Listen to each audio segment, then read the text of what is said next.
Kamareddy BC డిక్లరేషన్లో బీసీలకు 42% ఇస్తామని చెప్పి వాగ్దానం చేసింది. వారి వాగ్దానాన్ని వారు నిలబెట్టుకోవాలంటే చట్టబద్ధంగా, న్యాయబద్ధంగా, రాజ్యాంగబద్ధంగానే 42% రిజర్వేషన్లు అమలు చేసిన తర్వాతనే స్థానిక ఎన్నికలకు పోవాల్సిన అవసరం కాంగ్రెస్ పార్టీ పైన ఉంటుంది.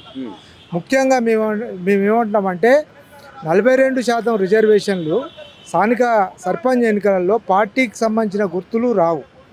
పార్టీకి సంబంధించిన గుర్తు రానప్పుడు మరి పార్టీ పరంగా 42% రిజర్వేషన్లు ఇస్తామనేది అశాస్త్రీయమైన అంశం అది. కాబట్టి మేమేమంటున్నామంటే రేపు ఎంపీటీసీ, జెడ్పీటీసీ ఎన్నికలు వచ్చినప్పుడు మీరు పార్టీ పరంగా ఇస్తామంటే దానికి ఒక శాస్త్రీయత ఉంటుంది. కానీ పార్టీల గుర్తులు ఉంటాయి. గ్రామ పంచాయతీ ఎన్నికలు అంటే ఇండిపెండెంట్ గుర్తులే ఉంటాయి. కాబట్టి మీరు ఏదైతే వాగ్దానం చేసిరో ఆ వాగ్దానానికి కట్టుబడి ఉండాల్సిన అవసరం ఉంటుంది.